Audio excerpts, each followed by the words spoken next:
Hello friends, আসসালামু আলাইকুম। কেমন আছেন সবাই? আশা করি সবাই ভালো আছেন। আমিও আপনাদের দোয়ায় আলহামদুলিল্লাহ অনেক ভালো আছি। আর আজকে আমরা সবাই একত্রে যাচ্ছি আফতাবনগর। আফতাবনগর আজকে আমাদের একটা মোটামুটি বড় একটা টিমের সাথে খেলা আছে। আর ওই টিমটার সাথে আমরা রিসেন্ট একটা গেম আমরা হারছিলাম। বেশ কয়েকটা ম্যাচ আমরা টানা জিতছি, কিন্তু ওই টিমটার সাথে যে হাইরা গেছিলাম। কিন্তু ক্রিকেট খেলাটা আমি আসলে এটাই মনে করি যে একদিন আপনি জিতবেন তো আরেকদিন আমি জিতবো। তো কথা না বলে আপনাদেরকে সাথে নিয়ে আমরা যাচ্ছি এখন মাঠে। আমরা আমাদের নতুন এক টিম বাসে উঠছি। আমি সবসময় দুষ্টামি করে টিম বাস বলি, যেটা হচ্ছে তুরাগ কোম্পানির তুরাগ বাস, ঢাকা শহরের সবচেয়ে বাজে বাস। তো মাঠে যাওয়ার পরপরই মোহন আর অপোনেন্টের ক্যাপ্টেন একসাথে টসে যায়। টসে যাওয়ার পরে টসে মোহন যেটা চাইছে সেটাই উঠছে।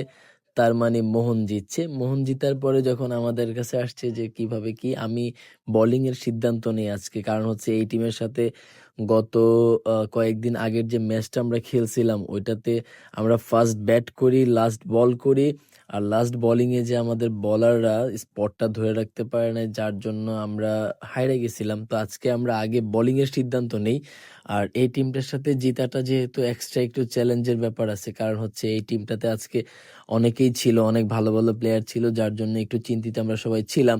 আর এইখানে আমাদের দলের সব সিনিয়র প্লেয়ার, যে হচ্ছে পলাশ ভাই, বাদল ভাই, মোটামুটি সিনিয়র প্লেয়ার তারা, তাদের সাথে আসলে আমরা টিম মিটিং এ ব্যস্ত ছিলাম। আর ওই দলকে নিয়ে একটু বেশি চিন্তার কারণ হচ্ছে যেহেতু ওই টিমে বড় বড় প্লেয়ার আছে, সেই জন্য তাদেরকে আউট করার চাইতে ডট বলটা বেশি খেলানো জরুরি। আর সেদিক দিয়ে ছোট ভাই জোবাইর আজকে ট্যাপা চাইছে, দুইটা ইনিংসের ট্যাপই ওর হাতে পেঁচানো। ও আমাদের অপোনেন্টের প্লেয়ার। পেঁচানো শেষ হওয়ার পরপরই আমরা বোলিং এ চলে যাই। আর আমাদের ফার্স্ট ওভার আজকে যায় পলাশ ভাই। পলাশ ভাই যে দুইটা ছয় খাইছে, ওই দুইটা ছিল ফুলটস বল। ফুলটস বল থাকার কারণে ছয় খাইছে। আর অনন্ত আজকে যে তিনটা ছয় খাইছে তার মধ্যে দুইটা ছিল ফুলটস আর একটা ছিল শর্ট বল, যার জন্য সে ছয়টা খাইতে হয়েছে তাকে। সামনে সামনে বল করলে আসলে আজকে বল অনেক বেশি ভালো হইতেছিল। আর আমি যখন বলে আসি, আমি বলে আসার পরে প্রতিবার চিন্তা করছি যে আজকে সামনে সামনেই বল করব।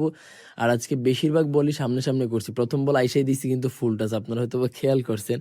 তো পরে আর ফুল টস আমি দেই নাই, সামনে সামনে বল করছিলাম। আর এই ব্যাটসম্যানটা আমাকে খুব ভালো একটা ছয় মারছে। ছয়ের ভিডিওটা যদিও এইখানে নাই, অসম্ভব সুন্দর ভিতরের একটা বল ছয় মারছে সে, মানে মিস হইলেই বোল্ড আউট হইতো। সেদিক থেকে রাজু আজকে অনেক ভালো বল করছে। মানে আমাদের প্রত্যেকটা প্লেয়ারই আজকে অসাধারণ বল করছে। এই যে এই ব্যাটসম্যানের কথা বলছিলাম আমি, মানে এইরকম একটা জায়গার বল স্পট, মানে মনে করেন আপনারা 3 থেকে 4 ইঞ্চি এদিক সেদিক হইলে ইয়র্কার পরে এইরকম একটা বল উনি স্ট্রেইটের ছয় মারছে। খুব দেখার মতো ছিল ছয়টা। তো সেদিক থেকে এই ব্যাটসম্যানটাও আমাকে একটা ছয় মারছে, অফে একটা ছয় মারছে এই ব্যাটসম্যানটা। দুইজনের হাতে দুইটা ছয় খাই আমি আজকে যদিও। আর এই আমাদেরকে খুব অল্প রানে টার্গেট দেওয়ার পরে সাব্বির আর মোহন আজকে ওপেনিং এ আসে। আসার পরে সাব্বির প্রথম 4 ওভারেই খেলা ক্লোজ করে ফেলে। আপনারা প্রতিবারের মতো সাব্বিরের মায়ের সম্পর্কে তো আপনারা জানেনই, সে খুব ভালো একজন ব্যাটসম্যান, পাগলা ব্যাটসম্যান সে, মানে নেমেই মারতে খুব পছন্দ করে। আর সেদিক থেকে আজকে নাদিম ওয়ান ডাউন করে, কিন্তু ওয়ান ডাউনে নাদিম আসার পরে আজকে নাদিম কিছু করতে পারে না। আপনারা জানেন সবাই সে ভালো একটা ব্যাটসম্যান। আর মোহনের এই সিক্সটা দেখে তো মানে আপনি সূর্যা কুমার, এবি ডিভিলিয়ার সবকিছু বলতে পারেন।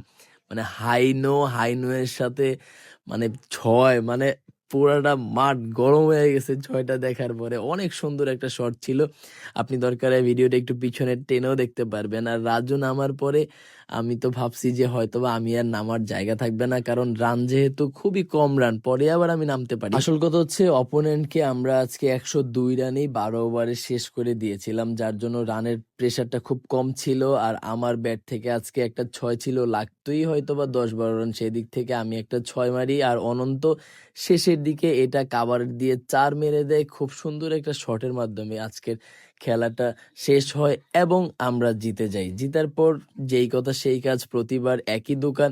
এই দোকানে বসেই আসলে আমরা সবসময় আমাদের মানে মাঠের যে খাওয়া দাওয়াটা ওইটা শেষ করি। আর এই দোকানদার যে মনির ভাই, ওনার সাথে আমাদের ভালো একটা আন্ডারস্ট্যান্ডিং হয়ে গেছে। আমরা খাওয়ার পরে আমরা আমাদের নিজেদের বিলটা করি, উনি 1 টাকাও বিল করেন না, আমরাই সব সময় করি, আমরাই বিল দেই, আমরাই নিজ হাতে নেই। তো যাই হোক, এখন যেহেতু খাওয়া দাওয়া শেষ, আমাদের এখন বাসায় যাওয়ার পালা। সেদিক থেকে আফতাবনগর থেকে গেটে আসার জন্য অটো নিয়ে নেই। আর যেই কথা সেই কাজ, আমাদের সাথে যদি কেউ খেলতে চান আমাদেরকে অবশ্যই কমেন্ট বক্সে জানাবেন। আসসালামু আলাইকুম।